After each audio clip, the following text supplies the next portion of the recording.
बेहद की परम शांति। निंदा से सबसे बड़े क्या क्या नुकसान हैं और ये हमारी आध्यात्मिक उन्नति और आत्मिक उन्नति में क्यों बाधक है, तो इसके बारे में जो साक्षी बहन ने उनके चैनल परम शांति मोटिवेशन एंड मेडिटेशन चैनल पर जो समझाया है 2 एपिसोड में, इन दोनों को मिलाकर मैंने एक सिंगल एपिसोड बनाया है। तो सुनिए, अंत तक देखिए और ये बहुत काम का साबित होगा। आप अगर अंत तक इसे देखेंगे तो बहुत निंदा के बारे में जो हमें क्या क्या नुकसान होते हैं इसके बारे में हम जान पाएंगे। तो आइए सुनते हैं। आखिरी तक सुनना पड़ेगा आज तो, क्योंकि वो जो निंदा के जो 2 नुकसान बोलने हैं ना, वो तो मैं आखिरी में बोलूँगी। ठीक है, तो सुनना पड़ेगा, रहना पड़ेगा, नहीं तो आप रहेंगे नहीं और चले जाएंगे। तो फिलहाल हम करेंगे निंदा ना करें अपने सदगुरु का, क्योंकि आपको नहीं पता कि वो किस स्ट्रगल से या किस जगह पे जो आज वो पहुंचे हैं और इस परम कल्याण मार्ग से जो जुड़े हैं, वो उन्होंने कितनी तपस्या करी है हम नहीं जानते। तो देखिए, कोई भी साधु संत हो, चाहे हम बापूजी की जब बात करते हैं, बापूजी की आप वो वीडियो देखिएगा जिसमें बापूजी ने अपने 1.5 लाख घंटे जो तपस्या की बात करी है, और बापूजी आज भी 16-16 घंटे तपस्या करते हैं, ध्यान योग करते हैं, ऊपर की दुनिया को जो देखते हैं उसको बताते हैं, ऐसे अद्भुत ज्ञान से हमारा परिचय कराते हैं और आने वाले समय के बारे में भी हमें बताते हैं। पर देखिए, वो एक भविष्यवाणी नहीं है, वो बताया है ऐसा हो सकता है। उसके बाद उन्होंने ज्ञान से सब कुछ बताया कि आप पर निर्भर करता है कि आप क्या चॉइस करते हो, क्योंकि यहाँ पे कलेक्टिव वाइब्रेशंस की बात हो रही है कि हम सब जुड़ के इस माहौल में जो कुछ भी हो रहा है, आने वाला समय जितना भी खराब हो, हम उसको परम शांति के संकल्पों से बदल सकते हैं। तो बापूजी ने उसका समाधान भी बताया है, लेकिन पुरुषार्थ भी बताया है कि पुरुषार्थ क्या करना है। चाहे ये वीडियो हो, चाहे अनंत की रात को वीडियो हो, चाहे आप बापूजी की कोई वीडियोस देखें, कि कई लोग हैं उनको बहुत मजा आता है, क्योंकि यहाँ निंदा की बात हो रही है तो हम वो कर रहे हैं, उनको बहुत मजा आता है कोई भी टिप्पणी करने का। जब उनको समझ नहीं आता है तो वो नीचे लिख देते हैं कि आप तो बकवास कर रहे हैं, आपको समझ नहीं आ रहा है, आप लोगों को गुमराह कर रहे हो, बहुत सारी बातें ऐसी आती है। और मुझे सबसे बड़ा हमें दुख तब पहुंचता है जब बापूजी कोई बात कर रहे हैं और किसी पे आपको संशय है, तो ठीक है, आप उस पर विश्वास मत करिए, पर उनकी बातों पर आप प्रश्न ना उठाइए। आपके पास उनकी तपस्या, जो उन्होंने तपस्या के बल पे जो उन्होंने देखा है, वो आपको बताया है। मानना नहीं मानना ये आपके हाथों में है, आपकी बुद्धि उसको स्वीकार नहीं करती तो कोई बात नहीं, लेकिन जैसे ही आप निंदा करते हो तो क्या होता है कि उनके जितने भी जो भी उन्होंने ऊर्जा अर्जित करी, जो भी तप के बल से उन्होंने शक्ति पैदा करी है, चाहे कोई भी हो, जो भी श्रेष्ठ इंसान हो, जो भी महापुरुष हो, जो आपको ये बता रहा हो, और जैसे आप उनकी निंदा करते हो तो आपका पाप बढ़ जाता है, और आप जैसे आप उस पाप का भागीदार बन जाते हो ना, तो वैसे ही आपकी सारी ऊर्जा और भी नेगेटिव हो जाती है और आप एकदम आपकी आत्मा की दुर्गति हो जाती है। इसलिए देखिए, निंदा करने से पहले सोचिए कि कोई अपने तप से, तपस्या से, अपने ज्ञान से कह रहा है, ठीक है, और ना स्वीकार हो तो कोई बात नहीं, आप चैनल बंद कर दीजिए, लेकिन किसी की निंदा ना करिए। हम भी किसी को सुनते हैं तो कई बात हमें स्वीकार होती है, कहीं नहीं स्वीकार होती है, ठीक है, सबका अपना अपना लेवल है ज्ञान का। अब जैसे कि पहले बापूजी ने मल्टीवर्स का ज्ञान दिया था, तो हम जब मल्टीवर्स की बात करते थे तो लोग कहते थे कि भाई ये तो फेंक रहे हैं। आज साइंस ने बोल दिया तो आज सबकी बातें बंद हो गई ना, मुंह पे ताला लग गया। तो ऐसे ही है कि किसी ने कुछ कहा और आपने उस पर फटाफट अपनी टिप्पणी दे दी, जबकि हो सकता है आप ज्ञान के अभाव में जी रहे हो, आपको किसी ने निंदा करने के लिए कोई हक नहीं दिया, क्योंकि आप ज्ञान के अभाव में हो, सामने वाला व्यक्ति संपूर्ण ज्ञान में है, ठीक है। ये एक यहाँ पे अहंकार को मैं नहीं दर्शा रही, लेकिन कोई भी बड़े इंसान को हमें शांति से सुनना चाहिए, उनके अनुभवों को सुनना चाहिए। उन्होंने, जैसे बड़े लोग भी कहते हैं ना कि हमने अपने बाल ऐसे ही सफेद नहीं करे, हमें जीवन का अनुभव है। तो जो आपको कुछ सुना रहा है, बता रहा है, तो वो भी किसी अनुभव से बोल रहा होगा। क्योंकि हर एक आत्मा की यात्रा अलग है, तो वो अपने अनुभव भी अलग अलग आपको बताएगा। किसी का आपको अनुभव फटाफट सुन लेते, कोई ज्योतिष शास्त्र में बोलेगा कि ये नंबर लिखे। मैं एक रील देख रही थी, उसमें एक बहुत सुंदर बात तो नहीं, उसमें एक बात कही थी, यहाँ पे एक नंबर लिखा था अपने लेफ्ट हैंड में या राइट हैंड में, मुझे याद नहीं है, राइट या लेफ्ट हैंड में कुछ 6 अंक का एक नंबर था। वो नंबर हरे पेन से लिख लीजिए, आपका सारा दुख खत्म हो जाएगा, ठीक है, आपके लाइफ में सक्सेस आने लगेगी। अब ऐसी वीडियोस पे आप टिप्पणी करते हो, ठीक है, हमें विश्वास नहीं, हम तो टिप्पणी भी नहीं करते, हम इन बातों पे नहीं मानते, क्योंकि ये आपका कर्म नहीं बदलता है, ठीक है। जहाँ कर्मों का ज्ञान दिया जा रहा हो, जहाँ शास्त्रों का ज्ञान दिया जा रहा हो, जहाँ हमारे पुराणों का सनातन ज्ञान दे रहा हो, वहां पे एटलीस्ट आपको रिस्पेक्ट करनी चाहिए। और दूसरी जगह पे आपको नहीं मानते, जैसे हम नहीं मानते, तो हम उसकी निंदा भी नहीं कर रहे, भाई उनका उतना ज्ञान है, उनको ज्योतिष शास्त्र पे इतना ज्ञान है, तो ठीक है, किसी का हो जाता होगा, जो उस पर विश्वास करते हैं उनको हो जाता होगा, तो अच्छी बात है। भाई आपका कहीं किसी तरीके से दुख कम हो रहा है, तो ठीक है, आप आनंद में, आप खुश, आपके साथ जो लोग हैं वो भी खुश, तो ठीक है, वही सही, पर निंदा नहीं करनी चाहिए। यहाँ क्या कह रहे हैं, अज्ञान अंधकार मिटाने के लिए जो अपने आप को खर्च करते हुए प्रकाश देते हैं। बहुत सुंदर, जो अज्ञान अंधकार मिटाने के लिए, कौन अज्ञान अंधकार मिटाता है, सिर्फ ज्ञान मिटाता है। और कौन ज्ञान देता है, संत साधु ऋषि मुनि, जो अच्छे अच्छे लोग हुए, उन्होंने ये हमेशा अज्ञान रूपी अंधकार को मिटाने की चेष्टा करी। वो अपने आप को खर्च करते हुए अपनी सारी ऊर्जा, अपना सारा समय, सारा दिन रात श्वास लगा रहे हैं उसमें, अपनी ऊर्जा को खर्च करके आपके जीवन को प्रकाशमय करने के लिए। संसार की आंधियां उस प्रकाश को बुझाने के लिए दौड़ पड़ती है। यही होता है ना, कुछ अच्छा काम करने जा रहे, पूरी दुनिया इकट्ठी हो जाती है कि ये तो गलत है, इसके ऊपर हावी हो जाओ, ठीक है। और पूरी दुनिया नहीं होती तो नेगेटिव शक्तियां हो जाती है। तो संसार की सभी आंधियां उसको, उस प्रकाश को बुझाने के लिए जुट जाती है। टीका टिप्पणी, निंदा, गलत चर्चा और अन्याय व्यवहार की आंधी चारों ओर से उस पर टूट पड़ती है। स्वामी विवेकानंद जी भी आदि ऐसे बहुत सारे लोग हुए जिन्होंने इस निंदकों का सामना करना पड़ा है। जितने भी बड़े बड़े महापुरुष हुए, सबने उसका, निंदा का उन्होंने सामना किया है। असामाजिक तत्व अपने विभिन्न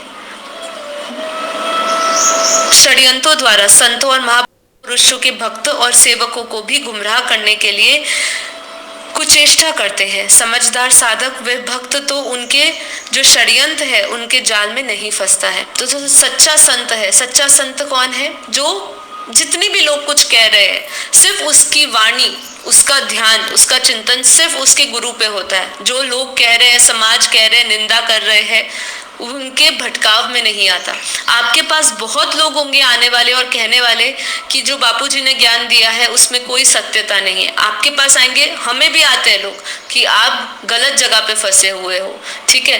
कई हमारी संस्था से जुड़े हुए लोगों को बोलते हो कि आप घोर अंधकार में डूब रहे हो, ठीक है। भाई आप उनकी चिंता क्यों कर रहे हो? स्वयं सबके पास इतनी बुद्धि है कि वो स्वयं की चिंता करे। तो जो सच्चा संत है, जिसके अंदर सिर्फ और सिर्फ परमात्मा की वाणी ही चल रही है, परमात्मा का ज्ञान ही चल रहा है, वो दूसरों की बातें नहीं सुनेगा, तो वो उसको कोई भी इस बात का प्रभाव नहीं पड़ता है। महापुरुषों के दिव्य जीवन के प्रतिपल से परिचित उनके अनुयायी कभी भटकते नहीं हैं, पथ के विचलित नहीं होते, अपितु सश्रद्ध होकर उनकी दैवी कार्यों में अत्यधिक सक्रिय व गतिशील होकर सहभागी हो जाते हैं। तो आज हमें जो मोटिवेशन मिलता है इस रास्ते पर चलने के लिए, वो हमें माँ और बापूजी से ही मिलता है, नीरू माँ से मिला है। सूक्ष्म आत्माएं हमें मदद करती है। क्यों? क्योंकि हमने उनके तपस्या को देखा है, हमने उनके ज्ञान को देखा है। सिर्फ हम क्योंकि जब जैसे जैसे हम बड़े हुए, हमारी बुद्धि का विकास हुआ, तो हमने हर चीज को लॉजिकल रीजनिंग से समझा कि वो हमारे लौकिक में माता पिता है, इसीलिए हमें ये समझना है, स्वीकार करना है। नहीं, हमने उनकी तपस्या, उनका हर एक ज्ञान का टैली किया, और उन्होंने खुद भी इतना ज्ञान को प्रत्यक्ष रूप में दिया ना, हर तरीके से सिद्ध करते हुए दिया ना, कि ये कारण है कि ये आने वाले समय में आप देखोगे। और हमने जो जो उन्होंने कहा, जब हमने संशय किया उस बात पे, तो उन्होंने उसको प्रमाण दिया। है ना। तो जो अपने सद्गुरु से, अपने परमात्मा से, उनसे पूर्णतः जुड़ते हैं, है ना, उनके क्या बोला यहाँ पे, उनके जीवन के प्रतिपल से परिचित होके उनके अनुयायी जो बनते हैं वो भटकते नहीं है, ठीक है। परंतु जिन्होंने साधना के पथ पर अभी अभी कदम रखा है, ऐसे नव पथियों को गुमराह पर पश्चात्युत करने में दुष्ट जन आशंकिक रूप से अवश्य सफलता प्राप्त कर लेते हैं। तो जो नए नए ज्ञान में अभिवृद्ध हुए हैं, चलना शुरू किया है उन्होंने, उनकी बुद्धि जो होती है ना कोमल होती है, संशय होता है, उनको विश्वास नहीं होता, क्योंकि ज्ञान जो है ना, ज्ञान की परिपक्वता जो है ना, वो धीरे धीरे आपके अंदर आती है। जैसे आप धूप में खड़े होते हो तो एक दिन से धूप ले लेते हो तो आपके अंदर वो ऊर्जा नहीं आती है। हमें जो शक्ति चाहिए, जो तत्व चाहिए, है ना, जो हमें हमारे शरीर को चलाने के लिए जो ऊर्जा चाहिए, वो एक ही दिन में नहीं आती है, उसको हमें डेली करना पड़ता है, और तब जाके हमारे अंदर वो परिपक्वता, वो हमारे जो हमें उसमें ऊर्जा चाहिए, उसके प्रकाश से, जैसे विटामिन डी चाहिए, वो धीरे धीरे आता है। ऐसे ही हमारे अंदर जो ज्ञान है, ज्ञान की परिपक्वता एकदम नहीं आती। आप इस मार्ग पे चलना शुरू हुए हो तो समय लगेगा। बस एक ये मैं सभी से निवेदन करूंगी, जब भी आप इस रास्ते पे किसी को सुनना शुरू करें ना, एक दो वीडियोस को देखकर, एक चीज़ों को सुनते हुए जो आपको सही नहीं लग रहे, उससे बंद मत कर दीजिए कि नहीं, मुझे इन्हें नहीं सुनना है, क्योंकि उन्होंने कुछ अनुभव और रीजनिंग के साथ वो समझा होगा और कहा होगा। तो अपने डिसीजन पे एकदम ना आए, क्योंकि ये एक निंदा का भाव ही हो जाता है। वो जो कह रहे हैं वो गलत, निंदा, एक निंदा आ जाती है अंदर, संशय आ जाता है। तो कभी भी अध्यात्म मार्ग पर जिसको भी सुनना शुरू कर रहे हो, तो कम से कम उनको 5, 6, 7, 10, 12, 20, क्योंकि अध्यात्म का रास्ता है, बहुत लंबा है, ये छोटी छोटी चीज़ों से नहीं, ये इतना शॉर्ट रास्ता नहीं है, आप कोई शॉर्टकट में जाओ और ये हो गया, है ना। तो इसलिए आपको धीरज रखना चाहिए और सुनना चाहिए कि किस तरीके से होगा, किस तरीके से हम इसमें आगे बढ़ सकते हैं, उन्नत हो सकते हैं। तो यहाँ पे कहते हैं जिनका जीवन किसी संत या महापुरुषों के प्रत्यक्ष या अप्रत्यक्ष सानिध्य में है, उनके जीवन में निश्चिंता, निर्विकारता, निर्भयता, प्रसन्नता, सरलता, समता व दयालुता के दैवी गुण साधारण मानवों की उपेक्षा में अधिक होते हैं, और ये ईश्वरीय शांति पाते हैं, सद्गति पाते हैं। जिनका जीवन महापुरुषों का धर्म का सामीप्य व मार्गदर्शन पाने से कतराता है, वह प्रातः अशांत, उद्विग्न, छिन्न व दुखी देखे जाते हैं और वो भटकते रहते हैं। इनमें से कई लोग आसुरी वृत्तियों से युक्त होकर संतों की निंदक करना बनकर अपना सर्वनाश कर लेते हैं। तो ये हमारा सर्वनाश कर देता है अगर हम किसी के संतों की निंदा करते हैं, ठीक है। इसीलिए संत लोग भी क्या कहते हैं, संत का निंदक महा हथियारा, संत का निंदकु परमेश्वरी मारा। भारतवर्ष में इससे बढ़कर और क्या दुर्भाग्य हो सकता है कि यहाँ के निवासी अपनी ही संस्कृति के रक्षक व जीवनदर्शी ईश्वरत आत्मा रामी संतों व महापुरुषों की निंदा में, उनके दैवी कार्यों में विरुद्ध उत्पन्न करने के लिए दुष्कर्मों में संलग्न होते जा रहे हैं। बहुत ही दुख की बात है। हम देख रहे हैं कि सनातन धर्म, ये अगर राम का मंदिर की स्थापना नहीं हुई होती तो शायद जो सनातन धर्म के भी जो लोग हैं, जो हिंदू धर्म के भी लोग हैं, वो भी सोए पड़े थे। अचानक से एक लहर उठी तो उनको कर्तव्य याद आ गया, उनको ध्यान याद आ गया कि वो कौन से धर्म के हैं, उनको याद आ गया अपने भगवान के प्रति उनका क्या जिम्मेदारी पड़ती है, उनको क्या करना चाहिए, अचानक से याद आ गया। उससे पहले तो अपनी संस्कृति को ठुकरा रहे तो। और आज हम देख भी रहे हैं ना कि बाहर के जो भारतीय लोग हैं वो बाहर की संस्कृतियों को अपना रहे, और जो बाहर की संस्कृति के जो लोग हैं वो भारत की संस्कृति की तरफ आकर्षित हो रहे हैं। तो ऐसा क्यों? हमारे सनातन धर्म में, सनातन ज्ञान में बहुत कुछ उपलब्ध है, बस आपको भटकना नहीं है इधर उधर, उसके अंदर तो घुसकर कोशिश तो करिए जानने की, हमारा सनातन धर्म हमें क्या दे रहा है। सनातन ज्ञान हमें हमारे आदि से जोड़ रहा है ना। हम जो आदि में थे, चाहे वो जितना भी ज्ञान दे रहा हो, एक ब्रह्मांड का दे रहा हो, हमारे एक कल्प का ज्ञान दे रहा हो, कथा पुराणों के द्वारा भगवत गीता सुनिए, रामायण सुनिए, उसके अंदर क्या क्या आपको जीवन की कला सिखाई जा रही है, जीवन में आपको सही जो आचरण रखना चाहिए वो सिखा रहा है, आपको जिस संस्कृति के साथ, जिस विचारों के साथ आपको बड़ा होना चाहिए वो सिखा रहा है। मतलब हम देखा जाए तो हमारे पास सनातन ज्ञान की इतनी बड़ी धरोहर है, अगर हम उसको उतना अंश भी उसका ग्रहण कर ले, बेहद के परम ज्ञान तक नहीं पहुंचे, तब तक भी हम समझ जाएंगे कि हमारा यहाँ पे धरती पर आने का लक्ष्य क्या है। अभी तो सब अपने लक्ष्य से ही अनजान है। कितनी दुख की बात है। क्यों? क्योंकि हम संतों को नहीं सुनते, क्योंकि हम अपने सनातन ज्ञान को नहीं सुनते हैं और उनकी निंदा करते रहते हैं। निंदा करेंगे तो हमारी जो बुद्धि है ना, वो कभी भी उसको स्वीकार नहीं करेगी। हमने पहले ही एक नेगेटिव आउटलुक बना दिया है कि नहीं ये तो गलत है, पर उनको सुनेंगे नहीं तब तक समझेंगे कैसे नहीं, है ना। आगे यदि वही स्थिति बनी रही तो वह दिन भी दूर नहीं कि जब अपने ही हाथों से अपनी ही पावन परंपरा, रीति रिवाजों व आचारों को लूटते हुए देखते रह जाएंगे, क्योंकि संत संस्कृति के रक्षक, उच्चादर्शों के पोषक, रोग शोक अहंकार अशांति के शामक होते हैं। और जिस देश में ऐसे संतों का अभाव है, अनादर होता है, इतिहास साक्षी है कि या तो वह राष्ट्र स्वयं ही मिट जाता है अथवा उसकी संस्कृति की तहस नहस होकर छिन्न भिन्न हो जाती है। तो देखिए, इसलिए हमारे जो मोदी जी है, उन्होंने हमेशा उनके हर एक कर्म में आपने देखा होगा, जब भी उन्होंने कोई घोषणा करी है, उन्होंने अपनी संस्कृति, अपने गौरव को, भारत गौरव को हमेशा बनाए रखा है। संतों का आदर किया है, सभी के पास जाके झुके हैं, है ना। उनकी निंदा करने वाले ये नहीं देखते कि उनके अंदर कितना बड़ा गुण है, कि वो कैसे सबको अपने अंदर समा लेते हैं, सबसे ज्ञान लेते हैं, सबका ज्ञान समा लेते हैं अपने अंदर। फिर जो उनको अच्छा लगता है वो जीवन में अपनाते हैं, जो नहीं अच्छा लगता उसको एक ज्ञान के रूप में कोने में पड़े रहने देते हैं। ठीक है, आज थोड़ा एपिसोड लंबा हो गया, पर बने रहिए, बहुत ही सुंदर बात हो रही है और वो हमारी आंखें खोलने वाली बातें हैं।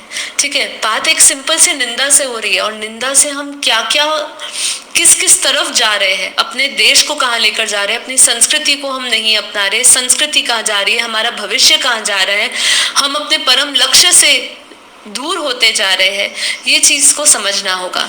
ठीक है, अब मैं सीधा, क्योंकि हमारा एपिसोड बड़ा हो रहा है, इस एपिसोड को हम कल और कंटिन्यू करेंगे, पर जिस एपिसोड के मैंने पॉइंट से शुरू किया, निंदा के दो जो नुकसान है सबसे बड़े, वो क्या खराबी है, निंदा क्यों नहीं करनी चाहिए, निंदा छोड़ने का सबसे बड़ा कारण, पहले कि आप जब आप जिस चीज की निंदा कर रहे हो, जिस कार्य में निंदा कर रहे हो, आप उसके पाप के भागीदारी बन जाते हो। इसलिए आप हम पाप के भागीदारी नहीं बने, इसलिए निंदा मत करिए।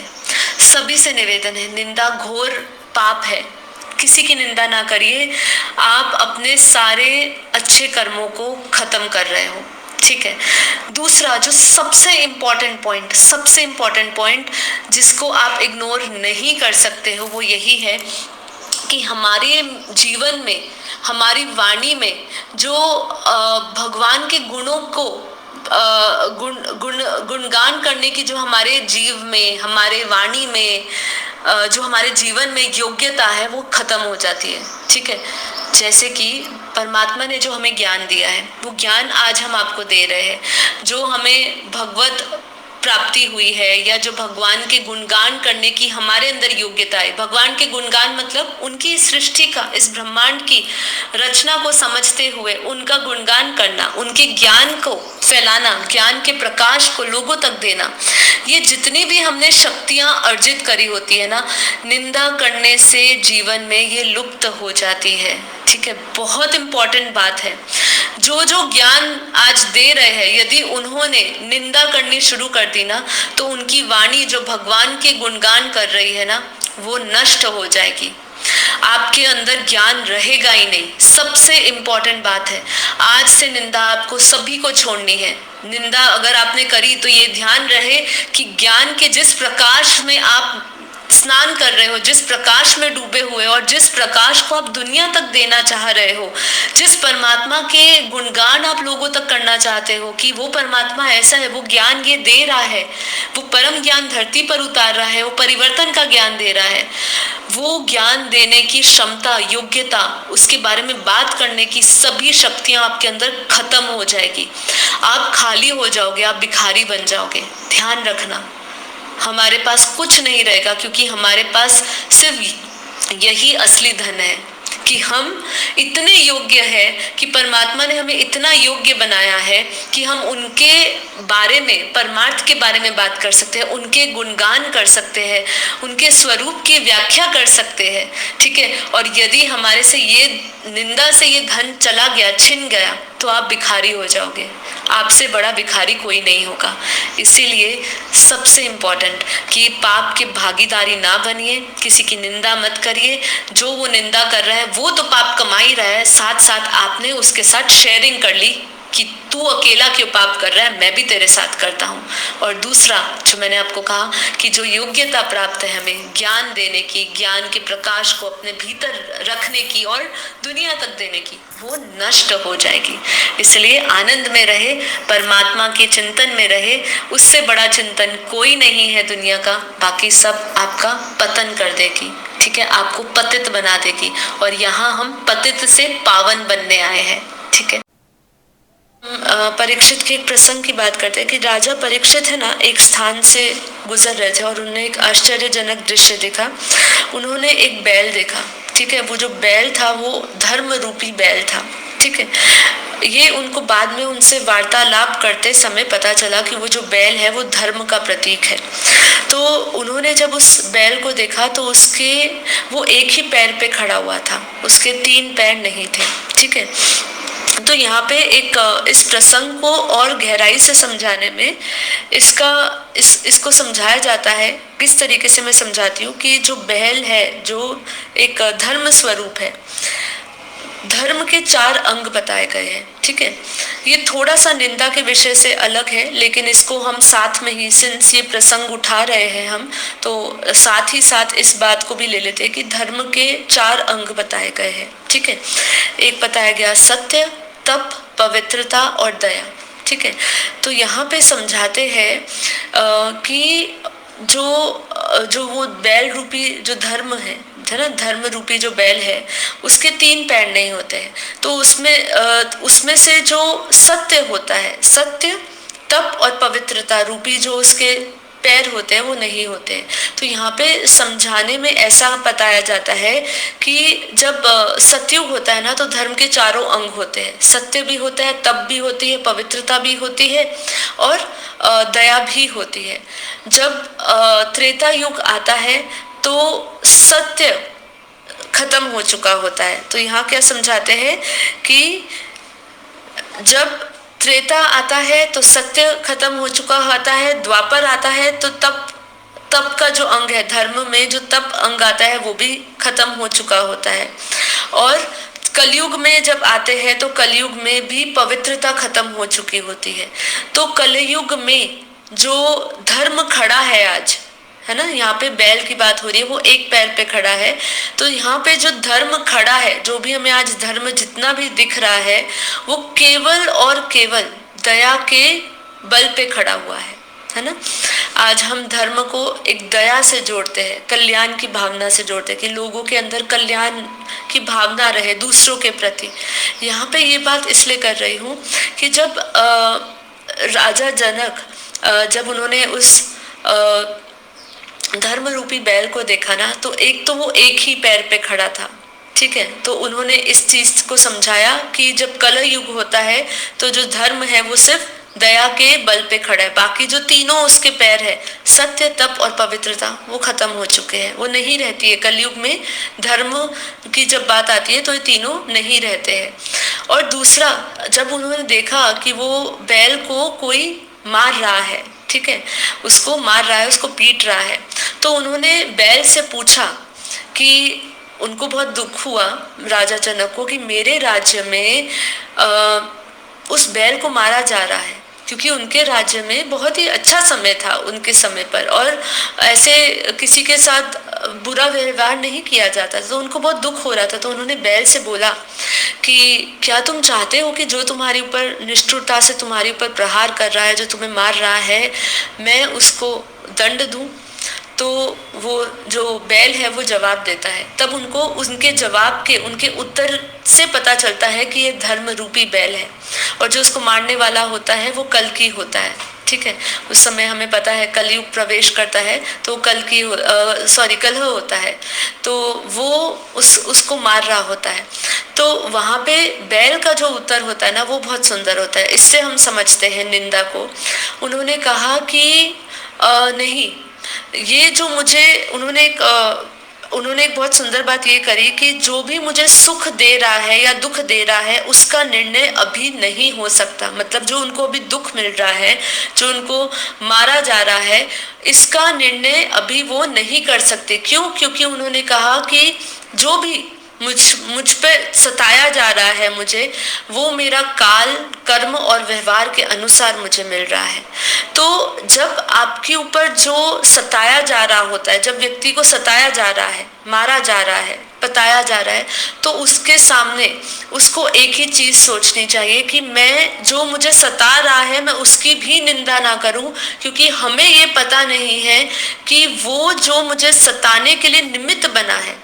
जो हमें ध्यान से सुनिए, बहुत ही बारीकी से समझिए, ये बहुत सूक्ष्म बातें हैं, क्योंकि इसमें कर्मों का खेल भी आ जाता है, और हमें सूक्ष्म से समझना भी होगा कि जो हमें सता रहा है वो केवल निमित्त बना है।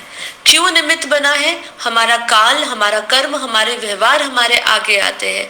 अगर हम उसकी भी निंदा करते हैं, अगर उसको भी हम, उसकी निंदा मतलब अगर बैल जो है, जो धर्म का प्रतीक है इस समय, यदि वो धर्म का प्रतीक नहीं होता और वो राजा को कहता कि नहीं तुम उनको दंड दो, तो वो अपने जो काल, कर्म और व्यवहार के अनुसार जो उसके आगे आने वाला, आगे आनी जो उसको भुगतना है, वो उसको नहीं भुगतता, और फिर उसको कहीं ना कहीं वापस किसी न किसी रूप में वापस आकर उसको भुगतना पड़ना। तो निंदा करने से क्या होगा? अगर हम उसकी निंदा कर देते, मतलब ज्ञान ये कहता है कि कोई आपको सता रहा है तो भी उसकी निंदा ना करो, उसके विषय में ही ना बात करो। जो आपकी निंदा, जो आपको सता रहा है, उसके विषय में भी बात नहीं करनी चाहिए। ज्ञान आपको ये समझाता है, क्योंकि वो आपके कर्मों को चुकता करने के लिए केवल और केवल एक निमित्त मात्र है। वो एक पात्र आपके जीवन में बन के आया है, चाहे वो बाप के रूप में हो, चाहे वो पति के रूप में हो, पत्नी के रूप में हो, बच्चों के रूप में हो, भाई बहनों के रूप में हो, पर वो केवल आपका पाप, आपका कर्म चुकता करने के लिए निमित्त बना है। निंदा करते ही आप वो जो कर्म चुकता होने का जो एक प्रोसेस है, उसको आप रोक देते हो, क्योंकि आपने निंदा करी, आप उसी की तरह सोचने लग गए। ठीक है, तो ये चीज था, इसलिए मैं ये एक प्रसंग आपके साथ शेयर करना चाहती थी। दूसरा एक और प्रसंग आता है जो उपनिषद में से लिया है मैंने, और कल मैं उस के बारे में पढ़ रही थी, सुन रही थी, तो सोचा ये भी आपके साथ शेयर करूं। कहीं ना कहीं ये भी हमारे दोषों के साथ जुड़ा हुआ है, क्योंकि निंदा शुरुआत से ही मैंने बोला है कि दोष है। क्यों ये दोष है? क्योंकि जैसे कल हमने बोला, हमारा सबसे बड़ा नुकसान क्या होता है? हमारे जीवन में, हमारे वाणी में जो भगवत गुण गाने की जो योग्यता है, या जो हमारे अंदर ज्ञान सुनने की, समझने की योग्यता है, वो योग्यता नष्ट हो जाती है। इसीलिए ये एक बहुत बड़ा दोष है हमारे अंदर। हमें अब हम हैं निर्दोष, ठीक है, हमारा जो वास्तविक स्वरूप है वो निर्दोष है, लेकिन हमारा ये मन के दोष है। हम लोगों की निंदा में फंसते हैं, तो हम उनके जैसे ही हो जाते हैं। ठीक है, तो यहाँ पे एक बहुत सुंदर और प्रसंग आता है। उसमें एक व्यक्ति होता है, एक कुंभार होता है, ठीक है, उसका नाम उन्होंने गौरा बताया। तो वो ऐसे बैठा होता है अपने संतों की सभा में, जैसे उसके साथ 4 और व्यक्ति बैठे होते हैं, वो भी ज्ञानी होते हैं। तो संतों की सभा में जैसे बैठा होता है, और वो मटका बना रहा होता है, घड़ा बना रहा होता है। तो उसमें एक व्यक्ति पूछता है उससे, जिसका नाम होता है ज्ञानदेव। तो ज्ञानदेव गौरा जो कुंभार होता है, उससे पूछता है कि मुझे आज तक समझ नहीं आया, जब तुम घड़े को पकाते हो, जब वो पक जाता है, तो तुम कैसे टटोलते हो कि ये घड़ा पक गया है? तो जो कुम्हार होता है जिसका नाम गौरा होता है वो उसको समझाता है कि इसमें कोई कोई बहुत बड़ी कला नहीं चाहिए, बहुत ही आसान है, ये अभ्यास से मुझे पता चल जाता है। जब मेरा घड़ा तैयार हो जाता है तो मैं उसको एक छड़ी से मारता हूँ उसको, ठीक है। वो छड़ी पड़ते ही उसमें से जो स्वर निकलता है उस स्वर से मुझे पता चल जाता है कि जो घड़ा है वो पका है या नहीं पका है, ठीक है। तो उस समय ज्ञानदेव बोलते हैं, अच्छा तो हम भी ब्रह्म स्वरूप है, तो एक काम कर, हमें भी जरा टटोल के देख कि हम कच्चे घड़े हैं या पके हुए घड़े हैं, ठीक है। तो उसने कहा हाँ जरूर, क्यों नहीं। तो उसके साथ 4 लोग होते हैं, ठीक है। तो वो पहले एक व्यक्ति उसके सिर पर छड़ी मारता है, तो वो चुपचाप छड़ी करता है और चुप रहता है। फिर ज्ञानदेव जिसके साथ उसकी चर्चा हो रही होती है उसके ऊपर छड़ी मारता है वो, ठीक है, वो भी शांति से कर लेता है। वहां पे एक व्यक्ति बैठा होता है जिसका नाम होता है नामदेव, तो वो उसके ऊपर छड़ी मारता है। जैसे ही वो छड़ी मारने जाता है वो उसका हाथ रोक लेता है और उसको बोलता है, तू कुम्हार होते हुए तू मेरे ऊपर छड़ी मारेगा, तुझे क्या मैं कोई मिट्टी का घड़ा दिखता हूँ कि तू मेरे सिर पे छड़ी मारने चला। तो जैसे ही वो ये बोलता है वो बैठ जाता है, वापस अपना कार्य करते हुए ज्ञानदेव को बोलता है कि देखो ये जो घड़ा है ना ये कच्चा है, अभी इसकी अभी ये पका नहीं है, ये कच्चा है। तो वो रुष्ट होकर वहां से उठ के चला जाता है।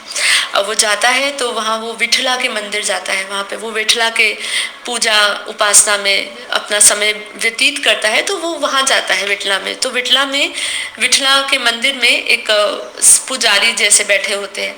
तो वो कहते हैं क्यों इतना रुष्ट है, क्यों इतना गुस्से में है। और वो विठला से भी बात करता है, विठला मतलब स्वयं विष्णु के जो रूप है उनको दिखाया कि वो विष्णु से भी बात करता है कि आज मेरा बहुत ही अपमान हो गया और मैं कोई घड़ा समझ के मेरे ऊपर वो छड़ी मार रहा था और मुझे देख रहा था कि मैं पक्का घड़ा हूँ या कच्चा घड़ा हूँ, और मुझे कहता है कि तुम मूर्ख हो, तुम कच्चा घड़ा हो। तो उसने अपने गुरु को भी बोला, वहाँ जो बैठे हुए थे दूसरे जो उनका जो आचार्य वहाँ बैठे हुए थे मंदिर में, उनको भी बोला, विठला को भी शिकायत करने लगा। तो फिर उन्होंने क्या बोला कि देख जो कुम्हार था ना वो तेरे अहंकार को ठोक बजाकर देख रहा था। यहाँ पे जो सार आता है वो कर क्या रहा था, बाकी जितने भी लोग थे वो कुछ नहीं बोले, उसने ठोका छड़ी से और वो शांत रहे। लेकिन वो बोला, कौन, नामदेव बोला। तो उसके आचार्य ने उसको समझाया कि तुझे एक अच्छे गुरु की जरूरत है, क्योंकि तेरा अहंकार ही है जो बोला। तो अहंकार यहाँ पे तेरे अहंकार को ठोक रहा था और तू उसमें फेल हो गया, तू बोल पड़ा। तो तेरा अंदर ये जो भीतर है ये तेरा अहंकार बोल रहा है ना। तो यहाँ पे इस चीज की आती है, ये तो प्रसंग और बड़ा है। फिर वो किसी गुरु के पास जाता है, गुरु के पास जाके उसको उपदेश मिलते हैं, वो समझता है कि ये जो अहंकार है मेरा वही मेरी बाधा में है, मेरी आगे की स्थिति आत्मस्थिति की ओर बढ़ने में बाधा है। तो पूरा उसका आगे एक प्रसंग आता है, वो एक और गुरु के पास जाता है, उसको बोलता है कि तेरे को एक गुरु चाहिए जो तेरे को ये सब ज्ञान दे। और फिर वो बोलता है कि आज तू वापस जाएगा उस कुम्हार के पास, गौरा के पास, तो वो तुझे बोलेगा कि आज तू पक्की मिट्टी का बन चुका है, पक्का घड़ा बन चुका है। तो कहने का तात्पर्य इस प्रसंग को आपके सामने रखने का यही था कि देखिए हमारे अंदर बहुत सारे दोष हैं, अवगुण हैं, ये सब हमारे मन के दोष हैं, ठीक है। हम हमेशा इस गलत फहमी में रहते हैं कि हम सर्वश्रेष्ठ है, और इस सर्वश्रेष्ठ के चक्कर में हमारे अंदर जो अहम भाव है वो हमारे हमारी उत्सुकता को बढ़ाता है, और हम किसी की बेइज्जती करने के लिए, किसी की निंदा करने के लिए आतुर हो जाते हैं। हमें ऐसा लगता है कि ये हमारा अधिकार बनता है।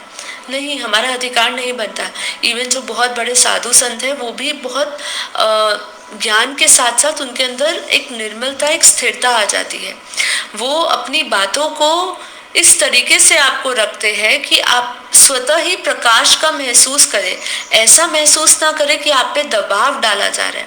जैसे कल किसी एक लड़की से चर्चा हो रही थी, वो कह रही थी कि मैं उस ज्ञान में बहुत इंटरेस्ट है, और वो चाहती है कि जैसा वो सोच रही है ना, ज्ञान को लेके अपने बारे में सोचती है, आत्मा के विषय में सोचती है, वो चाहती है उसके घर के सभी लोग सोचें। पर मैंने उसको यही समझाया कि देखिए सभी आत्माएं अपना एक अलग अलग पर्पस लेके आई है, ठीक है, एक कार्मिक लेसन्स लेकर आई है, पर्पस लेकर आई है। सबसे इम्पोर्टेंट पॉइंट, अपना एक लक्ष्य के साथ आई है। जिसका लक्ष्य संसार को भोगना है तो वो संसार को ही भोगेगा, वो अध्यात्म को नहीं पकड़ेगा। तो जिसको ये निंदा में मजा आ रहा है वो निंदा नहीं छोड़ेगा, वो उसका स्वभाव है, वो उसकी प्रकृति बन चुकी है। हमारी जो मूल प्रकृति है उसके विषय में उसको पता ही नहीं है, और जो उसको, जिसमें उसको रस आ रहा है वो रस उसको ले जा रही है और वो वैसा और बनती जा रही है। मतलब आप किसी भी चीज में और उतरते जाओगे, चाहे वो संसार हो, चाहे वो किसी की निंदा कर रहे हो, चाहे आप आत्मा में हो, आत्म रस में जाते जाओगे तो एक आप अलग ही अनुभूति से गुजरते जाओगे। और यदि आप निंदा और इस तरीके से संसार के विषय विकारों में फंसे जाओगे तो उसी रस में आप जाते जाओगे। मतलब ये एक ऐसा है, दलदल है ना, दलदल कैसा होता है कि आप दलदल में बैठते हैं ना तो वो आप जितना धीरे धीरे आप मतलब उसमें धंसते जाते हैं, तो ये भी ऐसा है, ये पूरा संसार एक दलदल है। आपको इसके लिए ज्ञान का प्रकाश चाहिए और आपको समझनी चाहिए कि ये सब चीज़ों से मेरी आत्मा की कैसे मुझे हानि मिल रही है, कैसे मेरी आत्मा की शक्ति खत्म हो रही है। जब तक इसका ज्ञान नहीं होगा, आपको अपने नुकसान का ज्ञान नहीं होगा, क्योंकि आज बहुत सिंपल है, संसार में भी रहते हुए जब आप बिजनेस करते हो, कोई भी काम करते हो, कामकाज करते हो, तो कभी ऐसे व्यवसाय में उतरते हो जहाँ पे आपको पहले से ही दिख रहा हो कि मेरा नुकसान होगा, है ना। आप फ्यूचरिस्टिक ध्यान से, गोल से आप बिजनेस शुरू करते हो, इस ध्यान से सोचते हो कि चलो 1 साल मुझे ठहरने में लगेंगे इस बिजनेस में, लेकिन दूसरे साल मुझे नफा आना शुरू हो जाएगा। तो आप पहले से एक फ्यूचरिस्टिक विजन के साथ एक धंधे में उतरते हो, कामकाज शुरू करते हो, ठीक है। तो अगर आपको नुकसान पता होगा कि मैं 2 साल 3 साल मेहनत के बाद भी मुझे नुकसान अगर होगा, तो आप उस प्रोफेशन में कभी जाओगे ही नहीं, है ना। तो ऐसे ही अगर ज्ञान में भी, अध्यात्म में भी आपको जब तक पता चल जाएगा कि इन वृत्तियों में ये वृत्तियां और प्रबल हो जाएगी, इनका संग करने का, इनका ख्याल करने का, इनके साथ रहने का, निंदा जो कर रहे हैं उन लोगों के साथ करने के साथ रहने का, ये आपकी ऊर्जा को खा रहे हैं। जैसे एनर्जी वैम्पायर्स होते हैं ना, ये आपकी ऊर्जा को खाते हैं, क्योंकि आप भी उनकी तरह हो जाते हैं। तो इससे बचने का उपाय क्या? सीधा क्वेश्चन यही आता है, बचने का उपाय यही है कि अपनी पावर को बढ़ाए, अपने वाइब्रेशंस को बढ़ाए। सामने वाला नहीं सुनता है, आपको लग रहा है कहीं निंदा की जा रही है किसी व्यक्ति की, तो अगर आपको लगता है कि आपके पास कोई ऑप्शन नहीं है, कोई विकल्प ही नहीं है कि आप वहां से उठ सक रहे हो या उनको रोक पा रहे हो, वो आसुरी वृत्ति के है, तो आपको अपने वाइब्रेशंस देने हैं, आपको अपने ऑरा में स्थित रहना है। जितना आप वाइब्रेशंस देते जाओगे उतना ही आप कम से कम अपनी एक ऊर्जा को मेंटेन कर पाएंगे, ठीक है। तो इसीलिए ये सब चीज़ें अभ्यास से ही आती है, बिना इस मार्ग पर चले और अभ्यास किए बिना कुछ नहीं आएगा आपको, ठीक है। तो आज से कल और आज का दोनों एपिसोड देखकर संकल्प कीजिए कि हमें कभी भी निंदा का भागी नहीं बनना है। जैसे मैंने शुरू में आलोचना के बारे में बताया कि ये समाज के लिए, एक समाज को बेहतर बनाने के लिए हम किसी की कार्य की आलोचना कर सकते हैं, वो निंदा नहीं है। पर यहाँ व्यक्तिगत रूप से किसी व्यक्ति की हम निंदा करते हैं या उसके बारे में कुछ बातचीत करते हैं, है ना, चुगलियाँ करते हैं, वो सब निंदा में आता है। तो निंदा एक बहुत ही हमारा गलत स्वभाव और संस्कार है, इससे दूर रहिए और अकेला रहना सीखिए। जितना अकेला रहना सीख जाएंगे, ऐसे निंदाओं का आपको भागी नहीं बनना पड़ेगा। आजकल निंदा करने के लिए फ़ोन भी वैसे काफ़ी है, आप किसी से दूर है लेकिन फ़ोन पे उनसे बातें कर रहे हो, उनकी निंदा कर रहे हो, उनकी चर्चा कर रहे हो, ठीक है, तो वो आप अपना समय बर्बाद कर रहे हो। मैं तो सबसे पहले यही कहूँगी कि हमारे पास इसका अधिकार ही नहीं है, ठीक है। इवन आज हम देखते हैं कि एक बच्चा जब 25 साल से बड़ा हो जाता है ना, तो उसके बाद भी वो उसका अधिकार, वैसे माँ बाप का जो अधिकार है ना कि वो जीवन में जो करना चाहता है वो उसकी फ्री विल होनी चाहिए, अधिकार खत्म हो जाता है।